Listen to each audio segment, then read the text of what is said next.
Hey guys, how you doing? This is Manga, etc. and I'm here today to bring the review for Sakamoto Days Manga Chapter 85. So, in the very beginning pieces of the chapter, we have that moment where we have what it seems like. I might be mistaken actually. It might be a case that Amani still had the keys on him, but the way I've perceived it is that at some point off screen, Sakamoto got back the keys, and then when you have that panel where Sakamoto is like, "Oh no," that's when Amani gets back the keys. And the reason why I bring this up now is because I had that whole thing with how the stealing of the keys has been a bit too convenient. I don't really see it going down that way because from what we saw last chapter, Sakamoto had an easy time, just keeping up with Amani, and you can see that in the facial expressions and among other things as well. So I felt like the stealing of the keys was just a convenient way for the mangaka to have the plot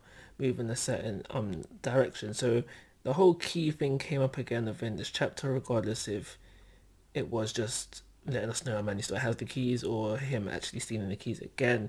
It came up in the chapter, so I thought I'd just bring that up. But I'm under the impression that at some point off screen, Sakamoto got back the keys, and Amani was seemingly very easily able to take the keys again, and that all kind of bugs me. But also during this part of the scene, we learn that Amani is very what's the word? Oh shoot, what's the word? Observant. He's very observant. As we know, Sakamoto is currently now in disguise. Disguise has a time limit on it, and as time goes by, Sakamoto is slowly transforming back into his original form. And it's the slight changes that has happened thus far that Amani has noticed, making him a very observant character. So again, after the stealing of the keys, we have Mr. Sakamoto run into a character from his past, the janitor. So the janitor has been working there a very long time, clearly. if he was there when Sakamoto was a student. But we also found out that this janitor is indeed Amani's grandfather.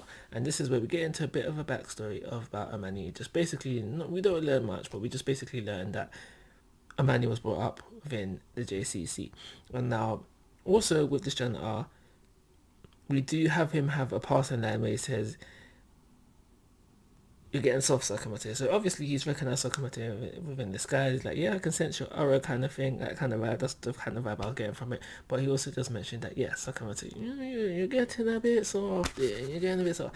No, but I seriously feel like that meant that how you can tell that Sakamoto is not in his prime. So just another gentle wink to us, the audience members, to just let us know that Sakamoto isn't in his prime. But I don't think that's something we're purposely forgetting. That's something that's very clear in our minds, and I'm pretty sure, like me, many of you guys want to see a prime Sakamoto, see what that looks like. Maybe we can get a prequel series. Maybe we could get a prequel series about that. Hello, 1 2 testing, 1 2 test. Hello, hello, hello.